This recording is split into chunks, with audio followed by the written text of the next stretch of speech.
palabra al doctor. Él es miembro, él está en la ITM. Nos va a compartir sobre su experiencia precisamente en los foros consultivos y en la agenda sobre el trabajo que se ha venido desarrollando. Cedo la palabra al doctor y le agradezco enormemente, doctor Luis Mauricio, por estar con nosotros. Buenos días, muchas gracias por la invitación a la doctora Anabel. Y bueno, la presentación. Sí, también. Ya estamos. Bueno, antes de iniciar con lo que sería la propuesta que vengo a compartir con ustedes, quisiera invitarlos a una disertación, reflexión, y sobre todo porque estoy viendo que una de las mesas va a ser sobre esta. ¿Cómo se llama? Diseño epistémico. Entonces, y específicamente tiene que ver con la gestión del conocimiento. Entonces, aquí yo parto de que una cosa es la cuestión operativa y otra la cuestión operatoria. Un ejemplo muy sencillo sería el celular. Nosotros hacemos unas cuestiones muy operativas,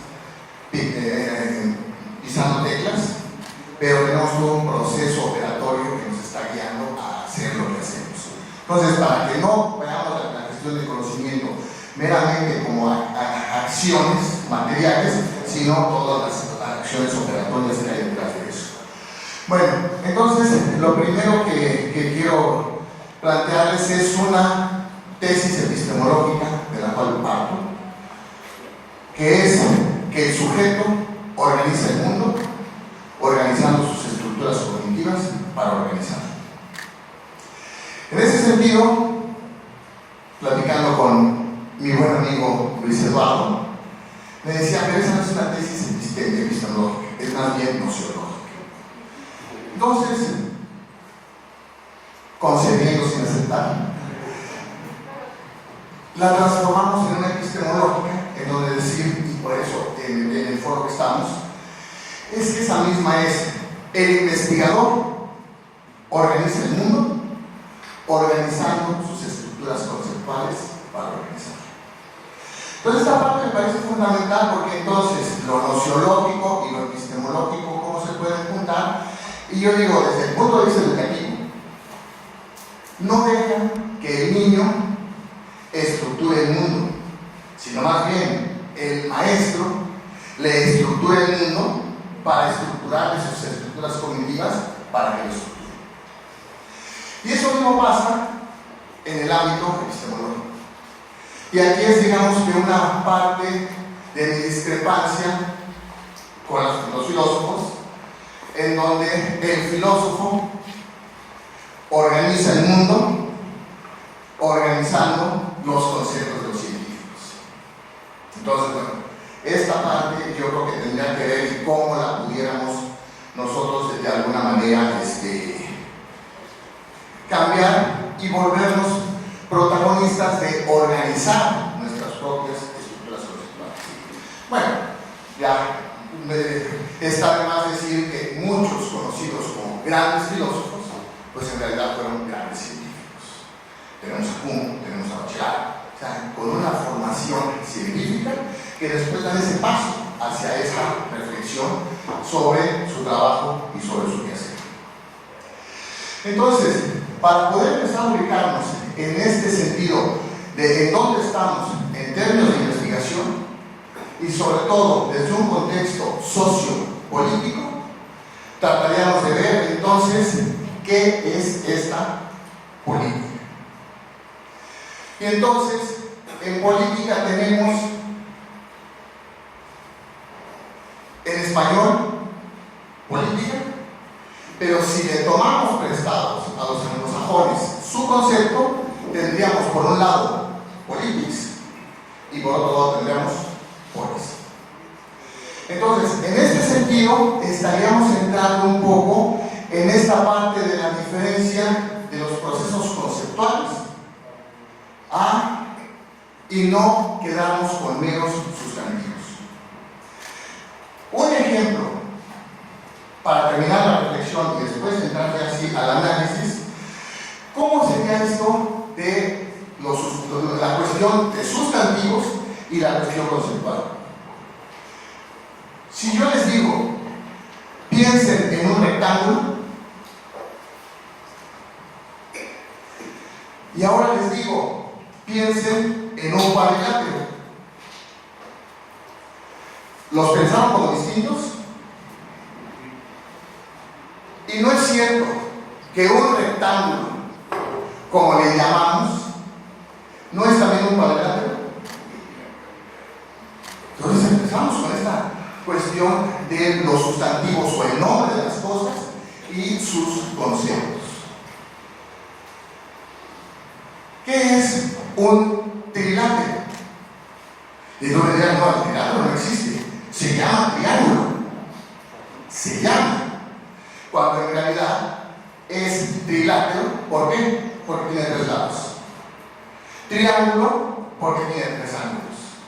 Entonces empieza la complicación cuando decimos nosotros un rectángulo y decir, a ver, primero a qué te está refiriendo. ¿A un triángulo? ¿Existe el triángulo rectángulo o no? ¿Y cuál es un triángulo rectángulo? Aquella figura de 3 ángulos en donde uno de sus ángulos es un ángulo recto.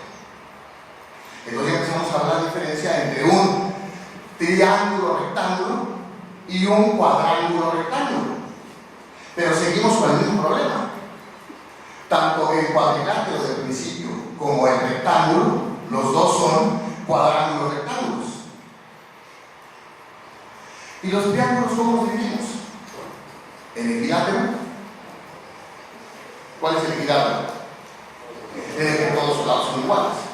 ¿Y cómo se llama en donde todos de sus lados son iguales y uno no? Isósceles. Entonces nosotros tendríamos que decir que tenemos un cuadrángulo, rectángulo, equilátero, que fue el segundo, y un cuadrángulo, rectángulo, isosceles. ¿No? Vamos a llegar. Pero imagínense, bueno, ahorita, no sé, hasta nervioso puse de estar diciendo, dije, no me vaya a aclarar pues. Imagínense en un grupo de 60 niños y tratar de llevar una cuestión conceptual y no una cuestión nominalista, darles el nombre de las cosas como si así se llamara. Entonces, la política, pues no se llama política. Entonces, ¿qué es un político? Aquel que se dedica a la política. Así como el triángulo, y ahora sí ya empezamos con el tema, así como con el triángulo, piensen en un político. Entonces inmediatamente viene a nuestra imagen un priista con un discurso. No, pero ahora el político es un morenista. Y su discurso es, y de repente dice, bueno, pero no hay muchos morenistas que eran priistas, entonces yo no entiendo. ¿Qué es lo que va haciendo la diferencia entre uno y otro? Entonces, para poder pasar a lo que quiero presentar, es entonces, ¿qué sería la política en términos de politics? ¿Y qué sería la política en términos de policy? Y lo que estamos viendo entonces es que tenemos esto como arte de gobernar, como arte de organizar y dirigir politics.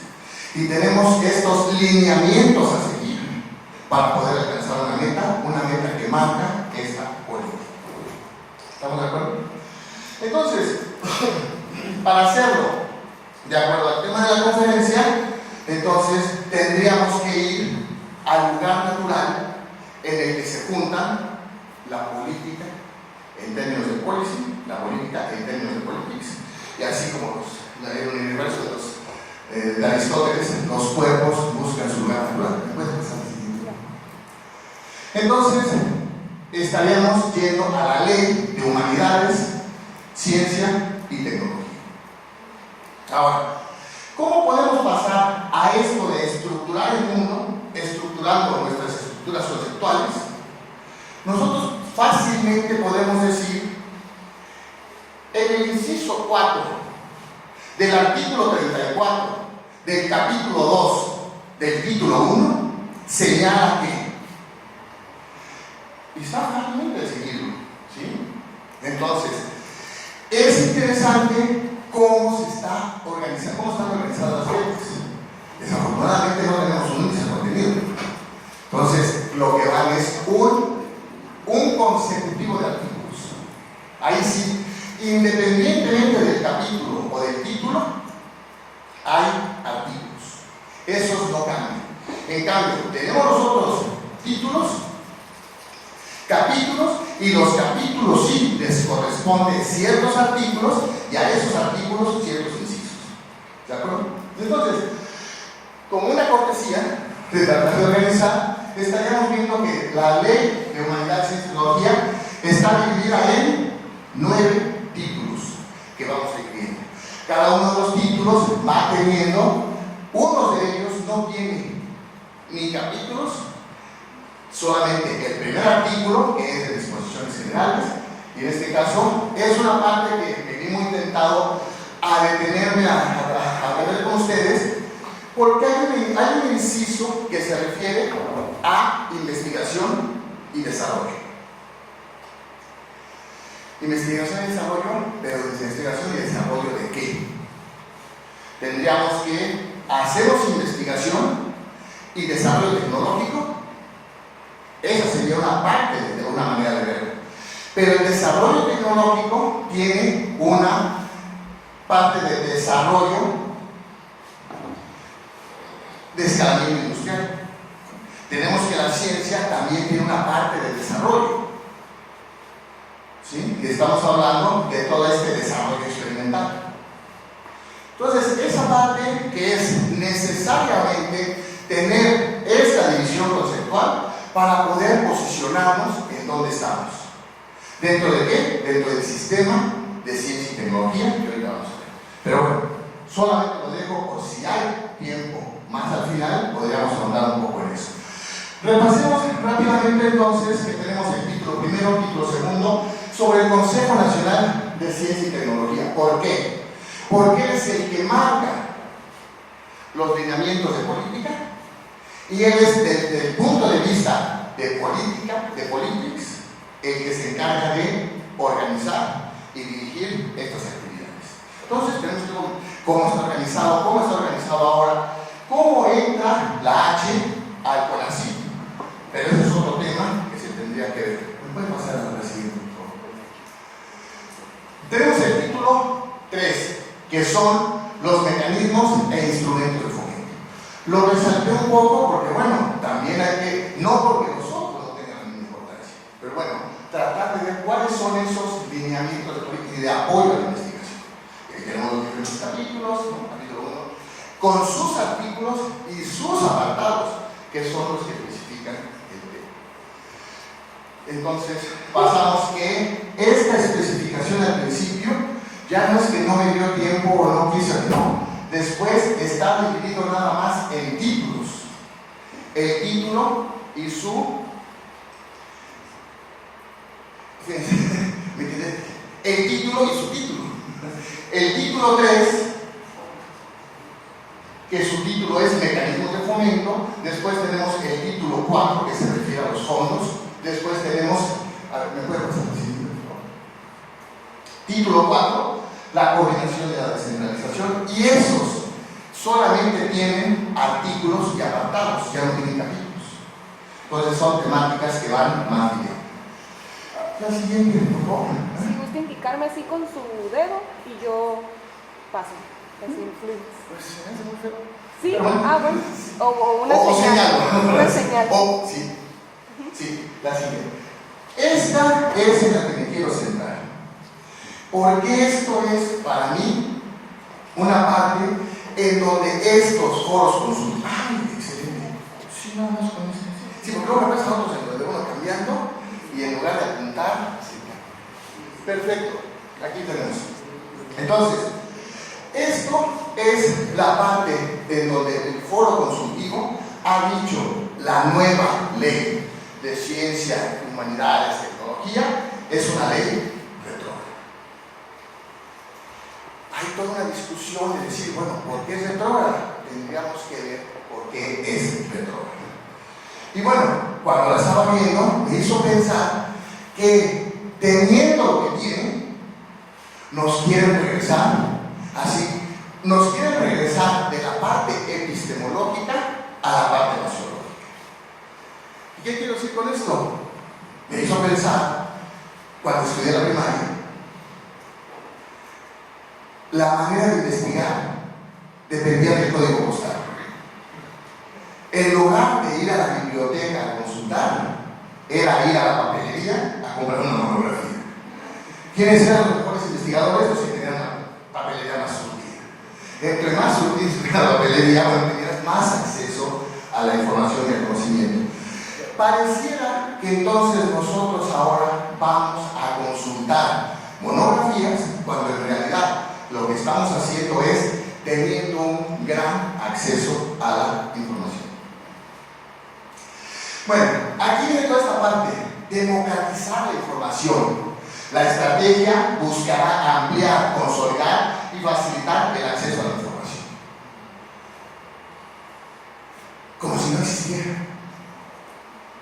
El problema es que no se conoce. Y el que lo conoce no lo sabe usar. Entonces, bueno, no lo conoce, al final de cuentas, ¿no? Tenemos entonces instituciones de educación superior, centros de investigación, podrán construir repositorios, cuando en realidad tenemos un gran repositorio internacional, es decir, en donde entonces el conocimiento está conformado en bases de datos y ahí está, desde mi punto de vista, la gestión del conocimiento como mismo. Entonces, si ya tenemos eso, cuidado, porque cuesta mucho dinero. Entonces, en este sentido de ahorrar, como va uno de los lineamientos de política del nuevo gobierno, entonces va a querer eliminar bases de datos, o en una de esas, eliminar la gran base de datos que es la que les quiero presentar. Bueno, ahora seguimos con así, ¿no? Bueno, con así emitirá los lineamientos a que se sujetarán los repertorios a que se refiere la presente ley.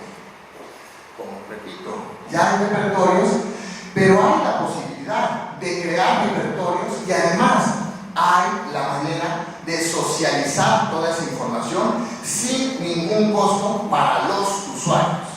El costo es para el que tiene que invertir en el pago de las bases de datos. Entonces, el Sistema Nacional de Humanidades, Ciencia y Tecnología se integra por las dependencias, entidades, y para mí, una manera de estar unidos o unidas dos de estas dependencias es precisamente en uno de estos grandes repertorios, que es el CONRECYT. ¿Qué es CONRECYT? Es un consorcio. ¿Y qué es un consorcio?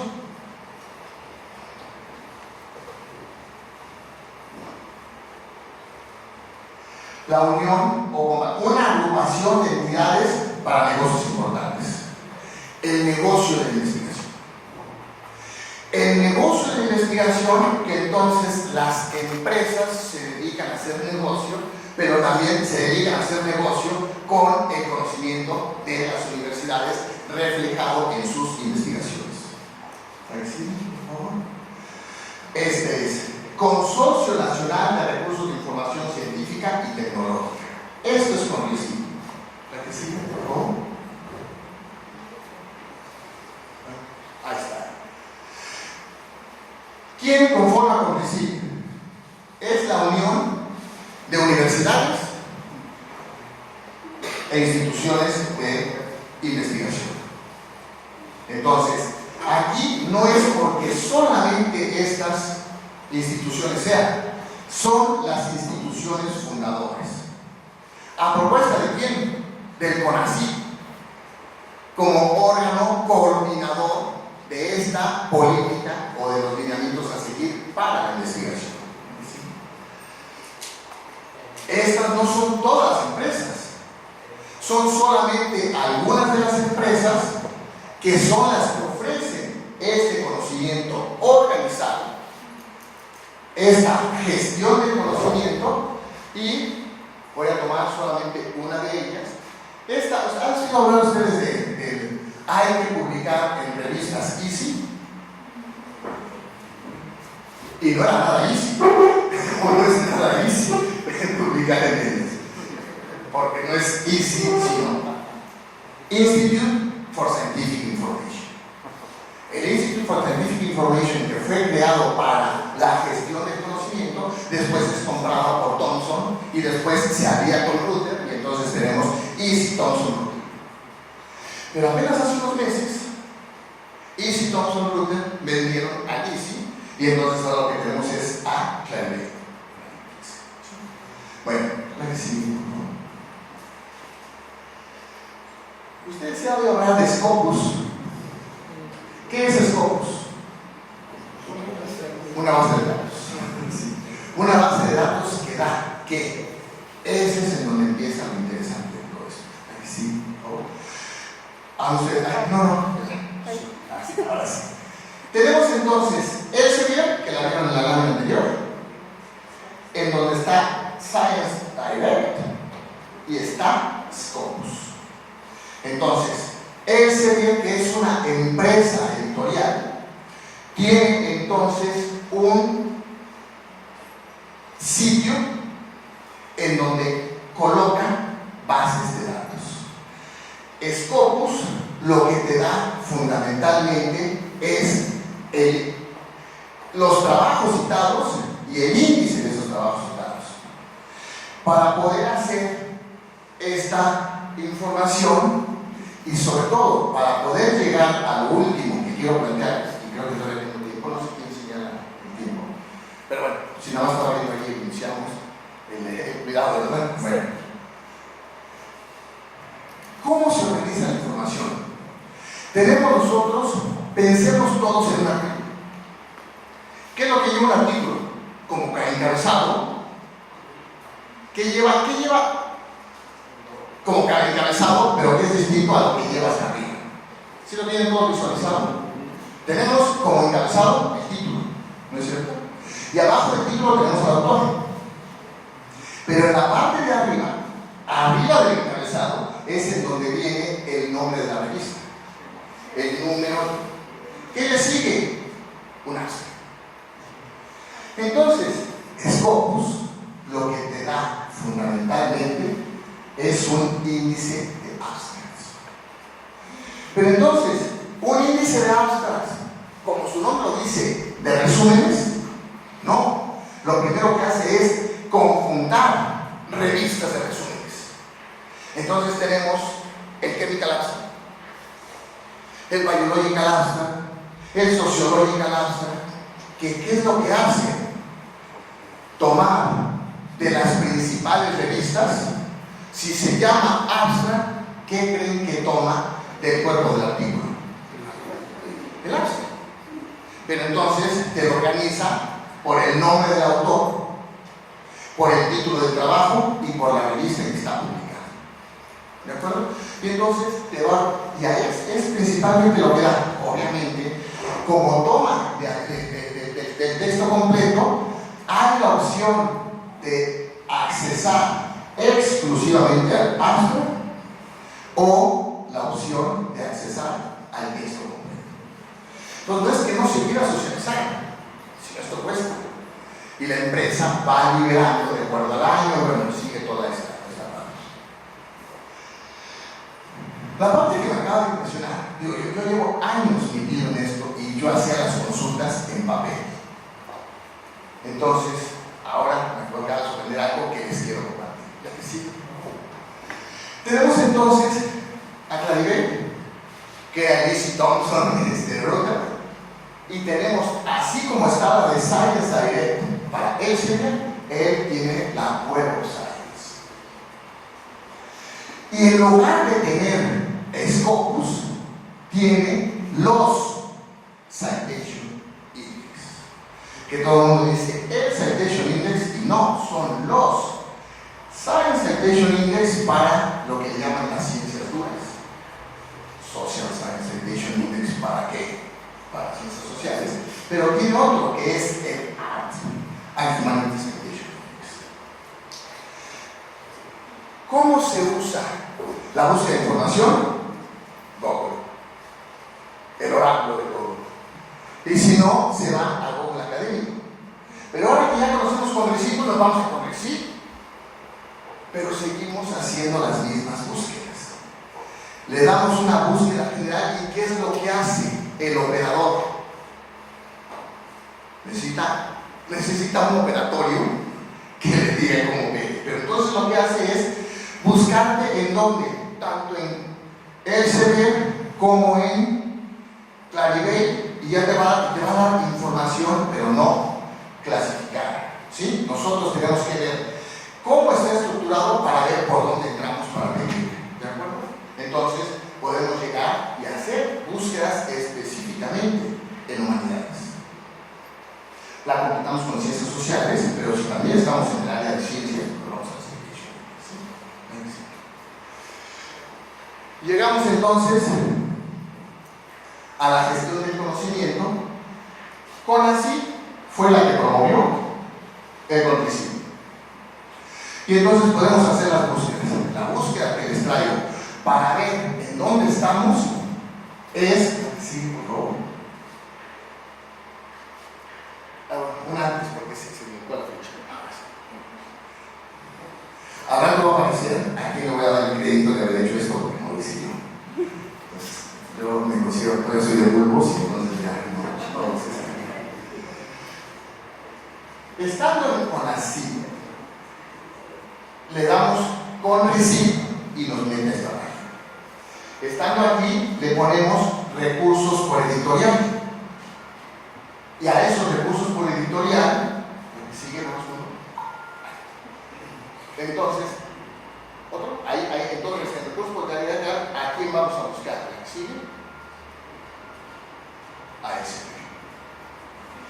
¿De Elsevier vamos a buscar Scopus? No, porque no estamos en este momento buscando artículos ni sus answers. Entonces no vamos a buscar por Scopus, vamos a buscar por esta base de datos que te va a dar los análisis comparativos. ¿Sí? ¿Qué se requiere? Pues estar suscrito a CONRECYT. Le pedí a quien le digo el nombre del ministerio, que preguntara, que me pareció una obviedad, ¿la SAGI está suscrita a CONRECYT? ¿Sí? ¿Cuál es el problema? Que bueno, son tantas bases de datos que solamente va a comprar aquellas que depende su presupuesto y va a tener que... Pero ahí es donde entra la parte que yo creo que no se ha explotado del consorcio. Que otras universidades que tienen más, pues vamos a tratar de cambiar bases de datos, ¿no? Bueno, entonces, todos ustedes deben de tener, y si no la tienen, pues deben ser de alta y tener una clave de acceso. ¿La que sigue? Tiene que ser un acceso remoto que ustedes solicitan, y entonces sí, para que puedan entrar a cualquiera de estas bases de datos. Vamos a entrar a esta y a esta. Entramos primero a esta, por favor. Y entonces aquí empieza la búsqueda. ¿La que sigue? Vamos a ver qué es lo que queremos. ¿La que sigue? Y entonces aquí tenemos que en el Instituto Politécnico Nacional, esta es su curva de publicaciones. En el Politécnico, una de las becas de investigación no nos la dan por tener un proyecto de investigación. El puntaje no lo dan de acuerdo a los productos de esa investigación. Tenemos una beca que, bueno, eso sí nos toma en cuenta. ¿Tienes proyecto de investigación? Ah, bueno, ese es cierto puntaje. En la otra no es para un puntaje, es una condición sine qua non. No tienes proyecto de investigación, no es candidato para la beca. Bueno, aquí les quiero decir cómo está la curva de publicaciones por año. La que sigue. La colaboración. La que sigue. Aquí tenemos el Instituto Politécnico Nacional con cuáles son y cuántas sus colaboraciones en México, en el continente americano y en los otros continentes. ¿Sí? 400, 719, la que sigue. Entonces, como la plática era para ustedes, esta gráfica, ¿de quién es? Es la Universidad de La Salle. ¿Qué es lo que vemos? Que en la Universidad de La Salle no tenemos esta curva, no tan derechita. Es una curva dibujada por un niño, pero no es cierto, ¿no? Está toda, la otra iba más o menos consecutiva, esta no. ¿Qué significa? Que la publicación tiene altas y bajas, muchas altas y bajas. La que sigue. ¿Cuál es colaboración? No en la misma cantidad, pero tiene colaboración en Latinoamérica, tiene colaboración en los otros continentes. Toda esta información, se los juro que no la encontré yo y la metí a la base de datos, ya estaba en esa base de datos. Entonces, crear repositorios, ya está el repositorio. Ya hay un repositorio, ¿te puedes regresar la otra, por favor? Ya hay un repositorio internacional de los trabajos publicados por La Salle. Ahora, pues sí es cierto, puede haber repositorio porque aquí lo que ya no le pedí a mi tesista, y le iba a decir no estaba su nombre, pero no me parece. Ah, me parece. Porque fue el que con su clave y él fue el que hizo toda esta búsqueda. Como buen académico siempre hay que dar crédito a quien labora el trabajo. La que sigue, por favor. Perdón. Bueno, la que sigue. Aquí estamos, entonces, esta curva dijimos que era ¿de quién? De Politécnico.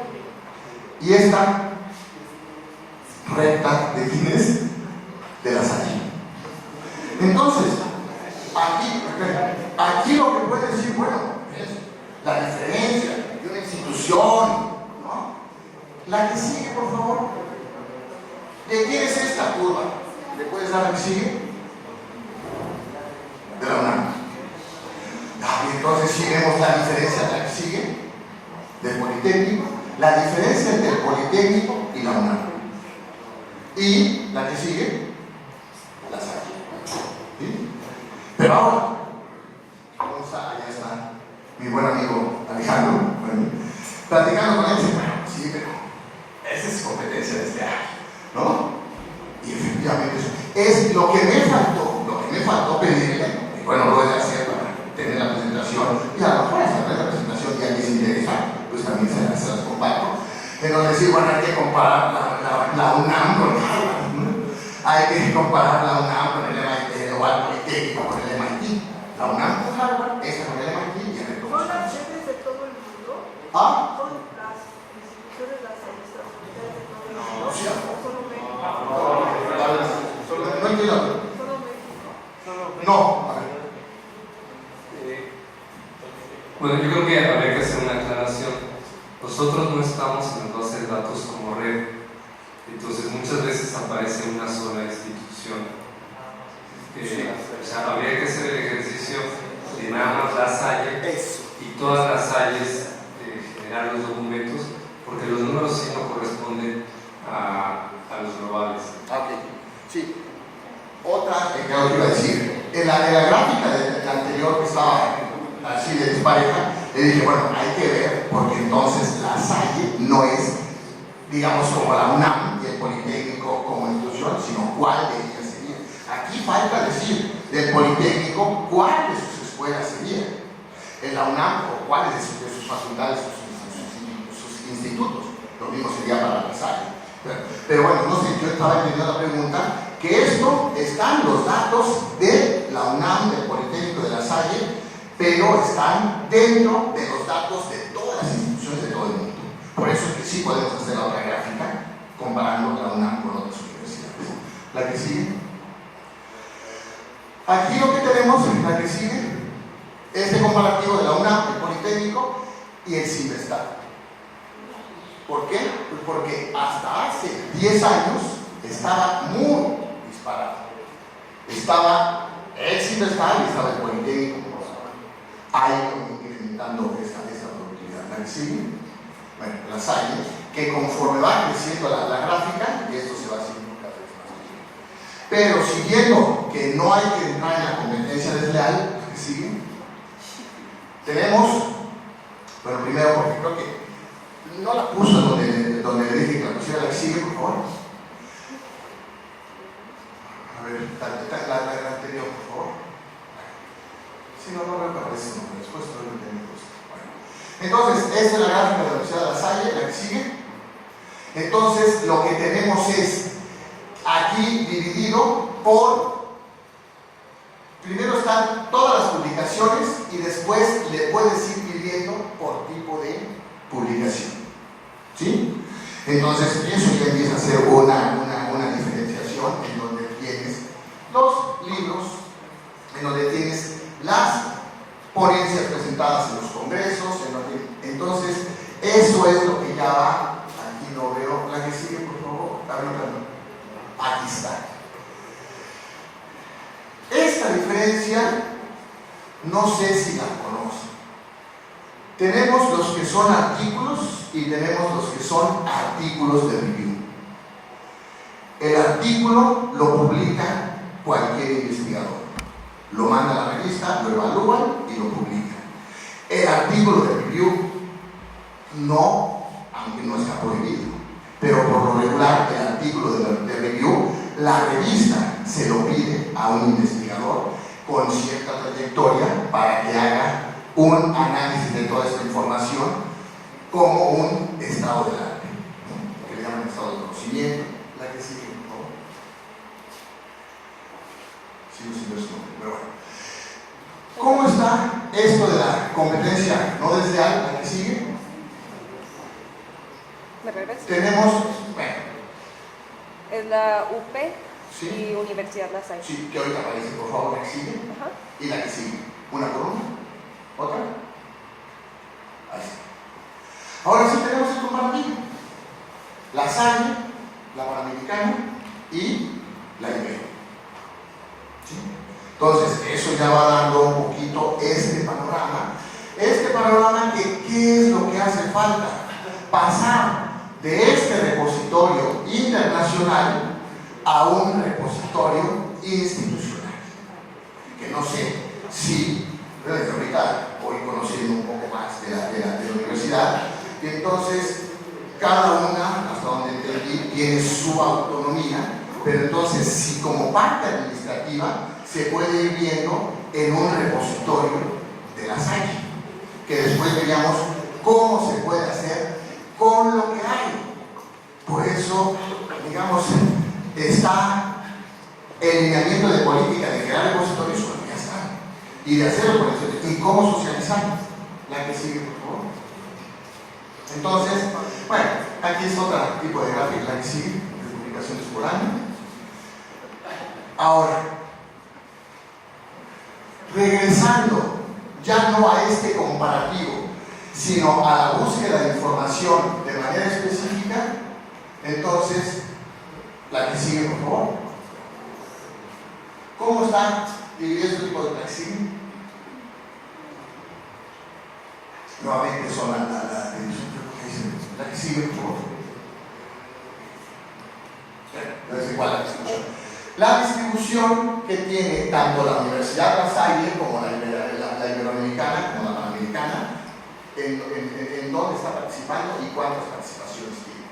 Aquí tenemos la Universidad Iberoamericana, igualmente participando en Latinoamérica y en todo el mundo, o el resto del mundo, con cuántas participaciones. A ver, la anterior. No, la anterior, por favor. La Panamericana, la anterior, la Salle. ¿Sí? Bueno, este es el comparativo primero en productividad y la otra es en colaboración. Ahora sí, el siguiente. Ahora sí, para adelante. Para adelante. Y llegamos entonces a una búsqueda general. Una búsqueda general en donde primero se hizo con el tema general de teología. ¿Sí? Y entonces hay una diferencia en donde no hace la búsqueda específica por palabra clara. ¿Sí? ¿La que sigue?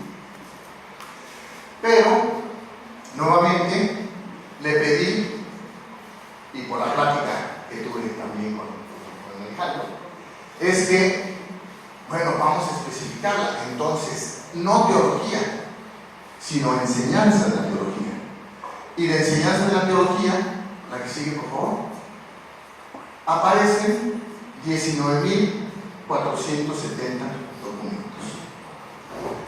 470 documentos están divididos en qué? Hay 1.145 de acceso abierto.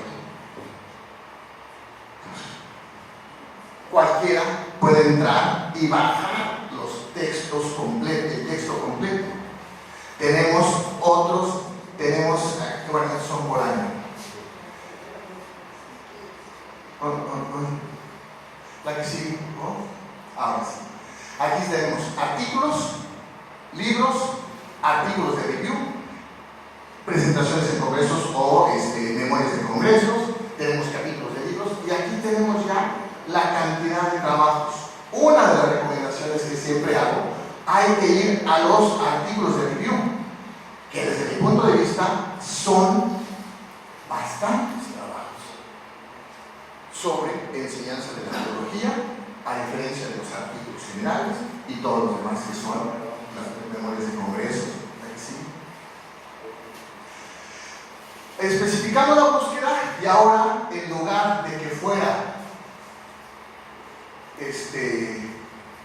enseñanza de la teología, ahora es enseñanza de la religión, y enseñanza de la religión tenemos 48.004 documentos.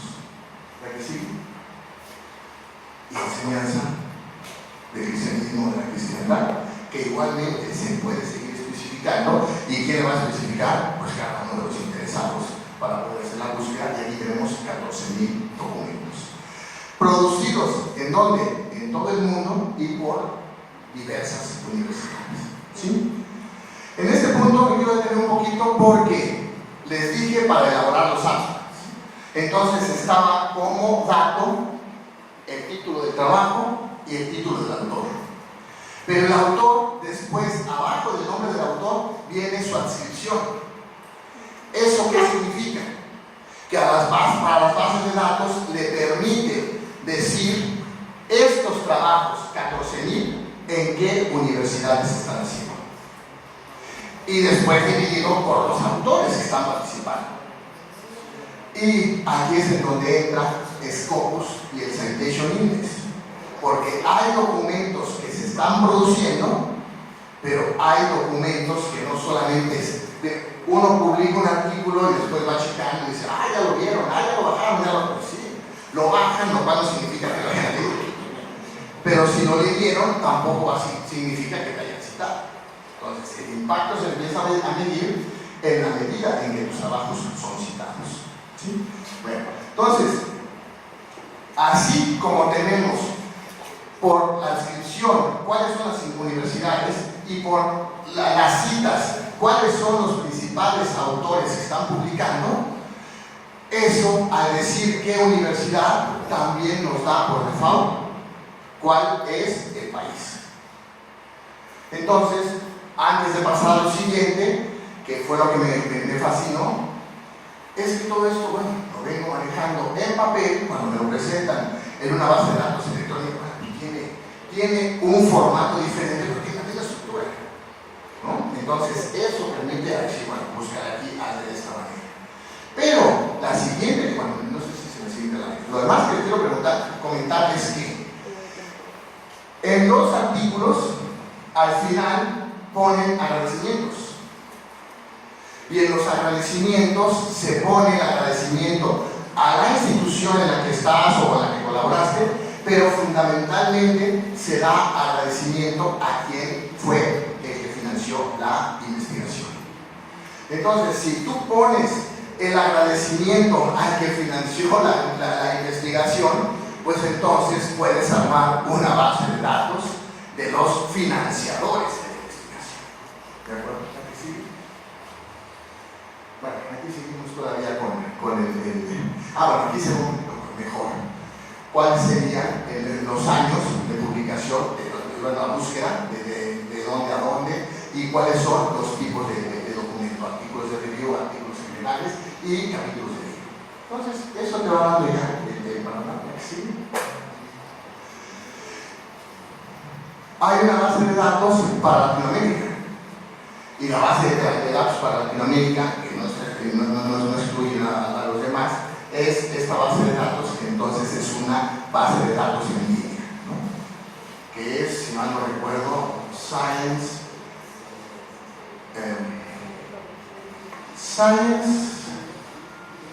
Library, ahí no me acuerdo, Science Library Online. Entonces, eso es lo que significa cielo, no porque está haciendo estudios de religión y de teología, por eso pusieron cielo. Es broma, ¿no? Es la que sigue, por favor.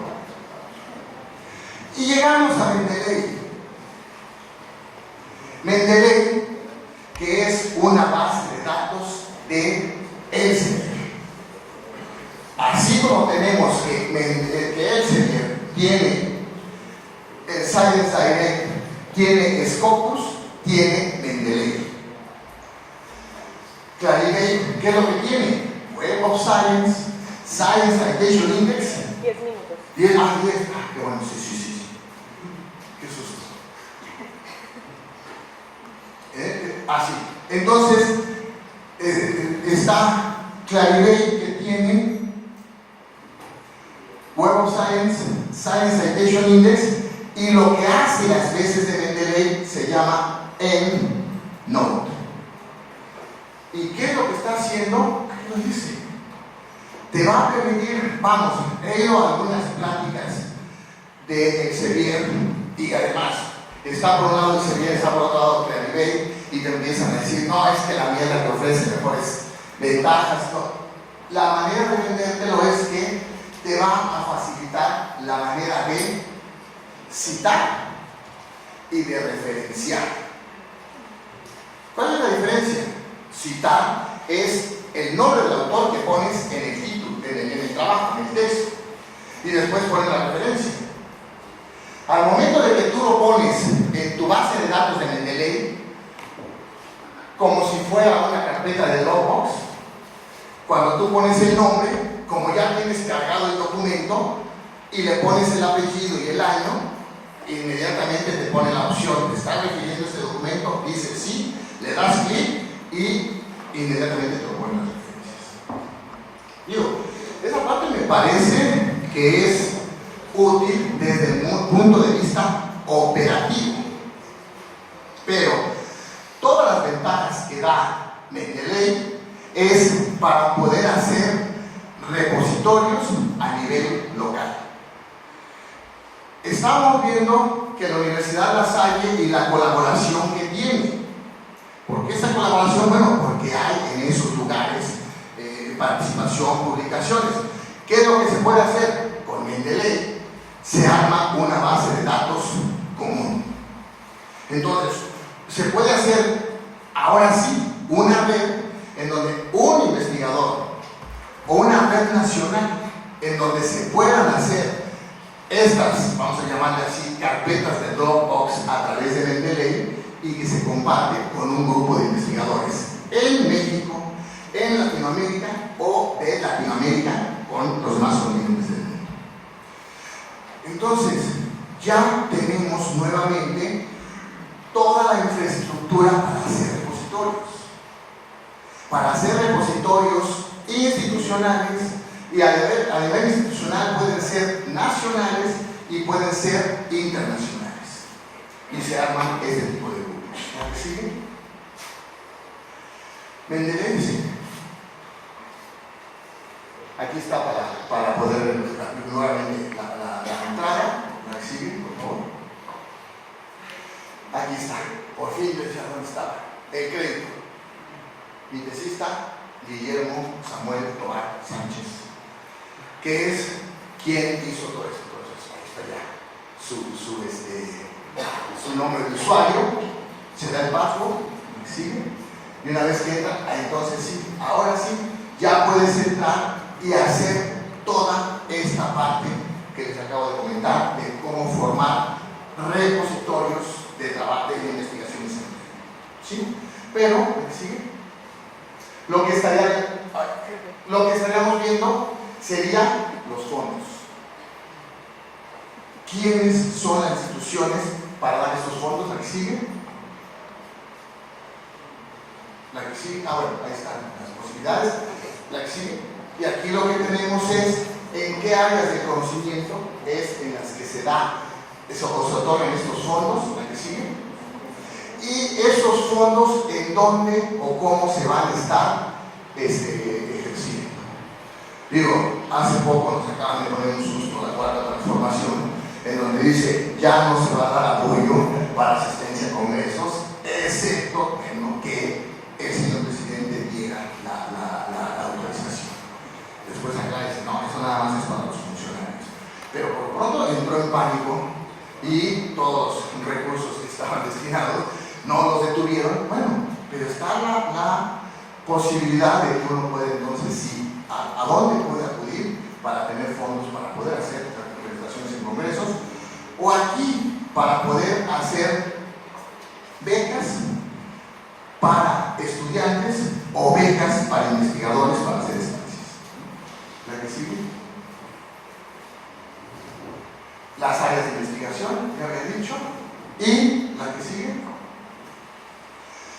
Bueno, aquí está puede ser buscar ustedes cuál sería el área que interesa, la que sigue. Y ya terminaría con la que sigue, por favor.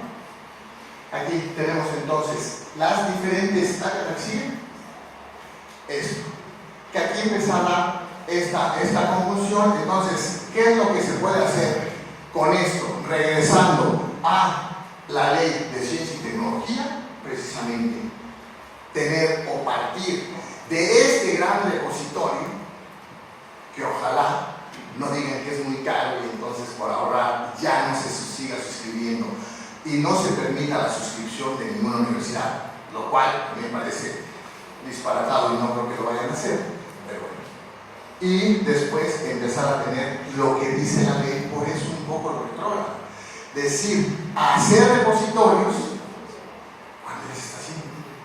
Esto que estoy comentando que se puede hacer, pues lo puedo dar en otro foro, así. Eso lo venimos haciendo nosotros desde cuando. En el Politécnico no se le saca el provecho que tiene esta administración. Uno de los grandes problemas es que dicen, estamos pagando tanto dinero por esas bases de datos y no las utilizan como las deberían de utilizar los investigadores y mucho menos los estudiantes. Ahora, es más fácil lo que he estado viendo que los estén utilizando los estudiantes, y a veces los estudiantes, como trabajan en proyectos de investigación con los investigadores, bueno, pues son los que les surten de aquello de busca información, el pobre estudiante no sabe ni dónde, busca información y dice, pues claro, busca información y te la entrego graficada, así como se les presenté. Bueno, pues eso es todo lo que quería compartir. Gracias.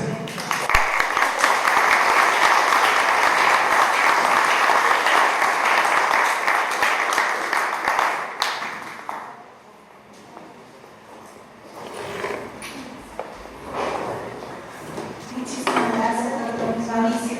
Vamos a abrir un espacio para preguntas al doctor. ¿Hay alguien aquí que quisiera hacerle alguna pregunta? Comentarios. Reclamación. Doctor Eduardo. Bueno, primero agradecerle su plática y creo que nos compartió información muy importante que tendríamos que sensibilizarnos como investigadores para que aparezca la institución ahí. Ayuda mucho el que todos los investigadores tengan hecho su perfil de Scopus, de Google Scholar, porque de esa manera es más fácil que el robot busque e integre la información. Por ejemplo, lo que mostró el día de hoy solamente son los artículos de La Salle en México. No están integrados los artículos de otras instituciones. Entonces, faltaría ver cómo hacemos un perfil de las universidades lasallistas donde nos integren a todos. Roberto está trabajando en un programa para abrir un directorio en el cual a mano creamos esa base de datos.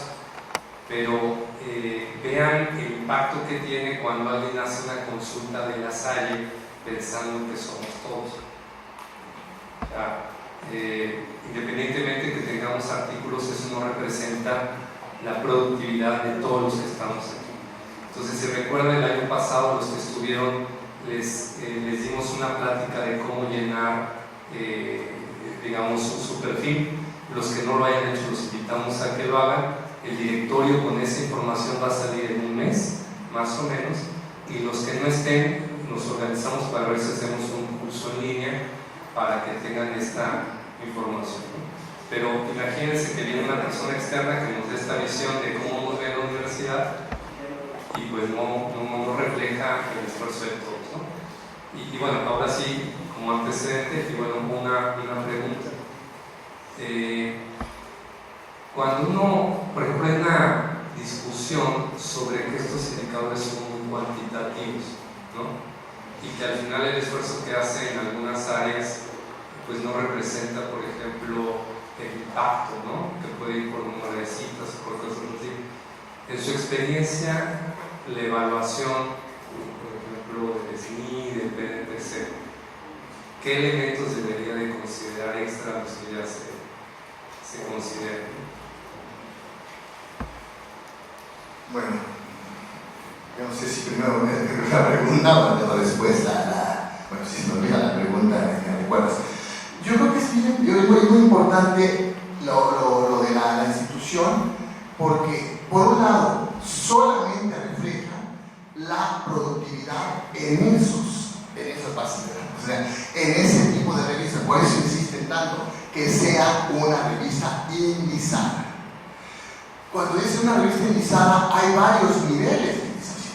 Entonces, puede ser indizada en Cielo, puede ser indizada en Scopus, puede ser indizada en Galileo, puede ser en Showindex. El otro problema, entonces, no refleja toda la productividad porque hay muchas que no aparecen porque no se publicó eso, así de sencillo.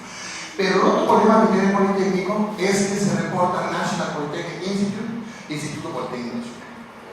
Entonces, eso ya te está dando dos instituciones diferentes. Entonces, eso ha sido muy difícil sensibilizar, porque entonces llegó el momento en que dicen, si no aparece el Instituto Politécnico Nacional y dice sus siglas en inglés, no te lo vamos a tomar en cuenta. Y entonces, bueno, el otro dice, bueno, vamos a tomar el Instituto Politécnico Nacional, pero a veces las bases de datos no te lo toman así, entonces ese sí es un problema. Creo que no es el problema que tuviera la SAPI, ¿no? Pero bueno, eso sí habría que, ¿cómo lo reportan? La otra es que sí, yo no sé, le pregunté a mi estudiante para saber hacer el estudio y decir de esta productividad qué campus de la universidad o qué país. Entonces nosotros que alguien dice, no sé cómo. Que no sepa cómo no es que no exista, ¿no? Entonces yo creo que esa es la posibilidad, e insisto, qué bueno que está diciendo que ahora sí, entonces empezar con ese esfuerzo y empezar a impulsar a que no vayan a quitarnos esta base de datos. Ahora, con respecto a lo que tendría que tomar en cuenta, y lo platicaba hace rato con Alejandro, pues más bien lo primero que tiene que hacer es transparentarlo. O sea, te dice, últimamente lo empezó un poco a especificar. Antes mandabas tú tu expediente y ellos empezaban a seleccionar. ¿Cuál era el problema? Que decían, es que metes mucha paja. No metes mucha paja, la base de datos te dice qué metas y entonces todo te aparece, no estaba esa selección. Ahora te dice, mete los 7 mejores trabajos. Y mete los 7 mejores trabajos y resulta que para ti uno es el mejor trabajo, para ellos no. ¿Por qué? Porque no están especificados los criterios. Y otra cosa, que también, una cosa es lo que dice el reglamento y otra cosa es lo que evalúa el que está en la comisión. Bueno, y eso yo diría como para hablar a favor del SNI, en donde podría decir trabajos que no son citados no se van a tomar en cuenta. Entonces, ese sí sería un problema fuerte, pero bueno, ya tendrás que ver tú cuáles serían las soluciones. Ahora son citados y ver el índice de impacto. El índice de impacto, si tú tienes nada más 2 trabajos y los 2 trabajos son muy citados, pues con un índice de impacto es brutal, ¿no? En cambio, tienes muchos trabajos que más necesitan 2, un índice de impacto bajo. Entonces, yo creo que más bien lo que tendría que hacer es poner transparentar cuáles van a ser los criterios y te va a tomar esto y va a ser un montaje que a diferencia del otro, para no caer en la perversión que se ha caído, por ejemplo, en el Politécnico, en que tienen que publicar en revistas cualquiera. Eso ya pasó como 1 año y medio, pero yo en una conferencia les dije, bueno, el problema es que todo el mundo habla de que hay que publicar en las JCR y ni siquiera saben qué significa la J, qué significa la C y qué significa la R. Y sobre todo publiqué un artículo en donde puse a jugar con las palabras y dije, yo no publico, bueno, publiqué en una revista SJR y le trataron de disléxico. No, es JCR, no, es SJR. ¿Por qué? Porque JCR es de Clarivate y SJR es de Elsevier, que es Saimaro Journal Economic Rank, que son las dos que van dando ese tipo de cosas. Pero nadie toma en cuenta, siendo que los criterios o el JCR lo hace una empresa, en cambio el SJR lo hace un grupo de investigación. Entonces, digo, hay varias cosas que se tendrían que, pero yo creo que también el problema es que además llegan en el expediente, cumplen con algunas cosas y los votan y otros no, otros sí se ponen a revisar, pero el investigador nunca te enteras, ¿no? Hay algunos que dicen, tienes que publicar en revistas indexadas, y tienen los artículos publicados en revistas indexadas, y tengo un colega que hasta tiene citas, y tiene citas no solamente en cualquier revista, tiene una cita de un artículo en Nature. Entonces digo, para publicar en Nature, pero para que te citen en Nature, eso ya, pero son cosas que deberían tomar en cuenta, pero no toman en cuenta. Gracias, porque si no, nos van a dejar fuera. ¿Levantó la mano? ¿Alguien? Tengo un par de comentarios y un par de preguntas. Bueno, la primera es que el comentario es que bueno, las bases de datos pues, están geniales para hacer todo el análisis, y cuando yo vi el título que decía ¿dónde estamos en investigación?, yo pensé en una visión global como país, no dónde estamos en investigación, que esta base de datos no me puede dar, ¿no? Pero nada más un comentario en ese sentido con respecto a los gráficos que mostraste. Sí te das ese problema, y de hecho lo tiene el Politécnico, lo tiene la UNAM, lo tiene todo el mundo, por supuesto lo tenemos acá. Y lo que hay que hacer, eso como país también nos sirve, es ponernos de acuerdo en el nombre, aunque el apellido esté diferente. Si pones Instituto Politécnico Nacional o se lo pones en inglés, ya dijiste que no lo vamos a ver de la misma manera. Y en la Salle puede ocurrir lo mismo, ocurre en el Instituto de Física en UNAM. Entonces hay que uniformizar eso, ¿no? Lo que también sería interesante como una medida a nivel nacional, y sobre todo cuando hacemos la comparación de hechos Investar, IPN o UNAM, pues tiene que ver mucho también cuánto es per cápita, y si queremos ver qué tan bueno está la investigación o dónde estamos en la investigación en México, también tiene que ver el presupuesto, porque entonces habla de términos de ¿cómo se llama?, de eficiencia, ¿no? Hace un momento, bueno, aquí tengo mis dos preguntas. Hace un momento escuchamos que el fin de la investigación no es la publicación. La publicación es una consecuencia de la investigación. El fin es entender o resolver un problema. Y cuando vemos la métrica, parece ser que nuestro fin se ha convertido en la publicación. Mi primera pregunta es, desde el foro consultivo, desde la perspectiva del foro consultivo o en otras entidades donde se han discutido estos temas, ¿no es momento ya de pensar en un SNI con condiciones diferentes? En donde la métrica no sea la cantidad, sino la calidad, es decir, donde no midamos cuántos artículos publiqué, sino cómo estoy impactando, qué problemas estoy resolviendo. La siguiente pregunta tiene que ver con cuando hacemos eso, estamos haciendo la métrica, medimos el factor de impacto, hoy tenemos los cuartiles, y yo les he dicho, bueno, es que si publicas en un cuartil 1, con factor de impacto 1, que sí lo hay, pero puedes publicar cuartil 1, con factor de impacto 20 y tantos, que sí lo hay, Nature Science, es lo mismo, o cuál es tu opinión respecto a eso. Bueno, interesantísimo, porque bueno, a lo mejor un poco relacionado con Eduardo, sí, o sea, yo lo primero que estaría pensando es que no lo vaya a quitar, ¿no? Sí, le digo, ya pusieron un susto, aparte de los dedos. No se van a seguir otorgando becas a los investigadores porque eso es fomentar el elitismo. Entonces, a los ojos de muchos, sí se puede ver. 17,000 profesores del Politécnico y 2,000 nada más con becas. ¿Es elitismo? ¿Es elitismo o es una diferente dinámica de trabajar? Entonces, bueno, que tengan que ser criterios diferentes, yo lo primero que incluso ser congruentes. O sea, nadie sabe, porque te vas a lo que dice el reglamento y tratas de hacer lo que dice el reglamento y de todas maneras no subes del 1 al 2. ¿Qué hizo? Digo, como que oí la voz del mismo dolor que diciendo, pues sí, lo que están diciendo, trabajar con grupos de investigación, para que fuera el nivel 3 tiene que ser a nivel internacional. Entonces, no es que entres en una perversión de tener que publicar, sino que entres en esta relación nacional y después en esta relación internacional. Entonces, yo creo que esa parte es la que, repito, o sea, sí que lo especifiquen, sí que lo clarifiquen, o sea, que lo definan más, pero nada más que los que hacen las evaluaciones cumplan. Y bueno, no puedo resistir que en una me di mi expediente y me lo rechazan. Entonces uno mete la apelación y entonces se lo vuelve a rechazar. Entonces se habla de todo eso y digo, y aquí que está, mira, lo que pasa es que te lo voy a contar. Mandas a los 23, que no puedes ir tan más allá de bien y el mal, o sea, más cerca de Dios que de bueno. Entonces, pocos son los que verdaderamente hacen esta autoría. ¿Y tú crees que yo voy a revisar este altero de expediente y se olvida? Pues bueno, no lo hagas, lo hago yo. ¿Y tú cómo lo vas a hacer si no eres experto? Yo estoy lo piso.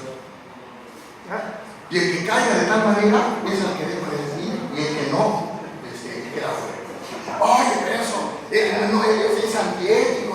Yo soy antiético para hacer eso y tú no eres antiético por no cumplir con tus funciones, que es de revisar. Entonces yo creo que esta parte va mucho más allá en que no revisan la productividad. Ahorita, por eso yo digo que sí fue muy atinado, es decir, 7 trabajos, pero aparte de eso, o sea, la evaluación anterior que hice fue meter los 7 trabajos. Es una cosa terrible. Después de los 7 trabajos te dicen, si son trabajos con DOI, Document Identification, si tiene DOI, no necesitas subir a la carpeta el artículo. Tu trabajo tiene DOI, no lo subes y entonces, no, nada más tiene 2 en productividad y otra vez al mismo punto. Y después dijeron, ya no nada más son 7 trabajos, si no esos 7 trabajos, y mete otra carpeta con toda tu productividad. Entonces, ahí sí ya puedes ver reflejado en donde dicen, te tomaron en cuenta y de los 7, no. Pero revisan el otro y dicen, sí, lo completan y está cerca. Entonces, ese tipo de cosas son lo que digo que se tiene que definir, pero además de que se definiera, que sí lo ejecutaran. ¿Quiénes, cuántos son y cómo hacerle para saber quién cumple o no cumple con su trabajo? Esa era un poco la respuesta. ¿La otra pregunta fue Fe? Tu opinión sobre, al final del día, la métrica sigue siendo este asunto, ¿no? Ahora tenemos cuartiles, sí. Ajá, pero entonces, yo creo que otra experiencia, una revista con factor de impacto 5, JCF, manda su trabajo y te dice, en caso de ser aceptado, va a costarte $4,000. El Politécnico nos da financiamiento para publicar, porque dice, sí, pero nada más 1,500. Entonces, bueno, somos una colega 1500 de ella y 1500 de yo, ya son 3000, no, son 1500 y tan. Entonces, ese tipo de cuestiones muy cerradas porque lo hacen. ¿Sabes cuál es lo más terrible? El desconocimiento. Muchas de las revistas Elsevier tienen el Golden Fee y tienen el Green Fee. El Golden Fee es que tú pagas esa cantidad y te puede llegar hasta por debajo de la puerta y te despegas. Pero si tienes nada más el Green, pues entonces nada más te van a poder leer tus hijos, ¿no? Bueno, te voy a poner hablando de la institución. ¿Cuál es la diferencia? Pues bueno, en lugar de pagar $4,000, pues mejor que salga gratis. ¿Y sabes cómo sale gratis? Y lo dice en los requisitos, dice, si tu institución está suscrita a la revista, no pagas nada. Maravilloso. Pero tienes que mandar el número de registro de suscripción. ¿Qué problema para encontrar el número de registro? ¿Dónde? Pues la dirección general de bibliotecas. No, tiene que ser. Es un rebotadero y nadie me pudo dar la clave para poder decir que sí. Ahora no estoy quejando porque no el título. Y bueno, no lo aceptaron. Que eso también ayuda mucho. Eso es lo bueno. Lo mandas a una buena revista y los árbitros te hacen un análisis y te dicen, no, por esto aquí vendría siendo. Poco la diferencia que tuve con los árbitros es que dice, puede ser un artículo nada más teórico. Y entonces cuando dice, oye, pues pon por lo menos un referente empírico. Pues sí, pero es que no lo decía en los requisitos. Pero bueno, eso quiere decir que hay que volverlo a meter. Entonces, es diferente meterlo en una revista JCR de alto impacto, y sobre todo si es cuartil 1, que esa revista no solamente era JCR, sino también era cuartil 1. Entonces, ahí era como número especial, y como número especial no más de 8 meses ya te dijeron si sí o no. Cuando entran por la vía normal son 2 años para que te digan si sí o si no, y si te dicen que sí, todavía 1 año más para que se publique o más, ¿no? Entonces, tiene que ser toda una estrategia de qué revistas escoger.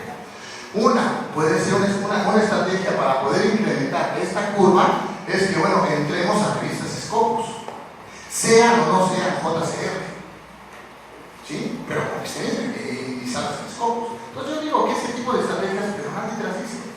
Y nadie te las dice, y la investigación, por lo menos la experiencia que tengo en el Politécnico, es que tiene que ser por iniciativa del propio investigador y no hay toda una política y de apoyo por parte de la institución para que haga eso.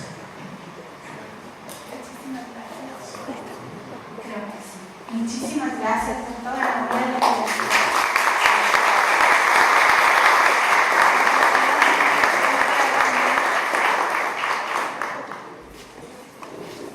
Por ahí estaba buscando foto.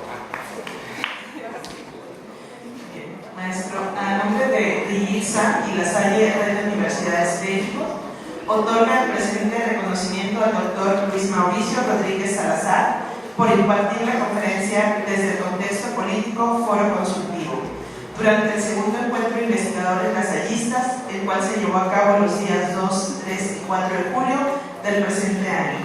Firman el doctor Salvador Valle Gámez, rector de la Universidad La Salle Noroeste, y la doctora María Rebeca Barúbias Díaz Couder, coordinadora de IGSA. Un aplauso, por favor. Esperamos tener una figura de tecnología, madera endémica del desierto de Sonora, hecha por artesanos yaquis y seres. Un águila.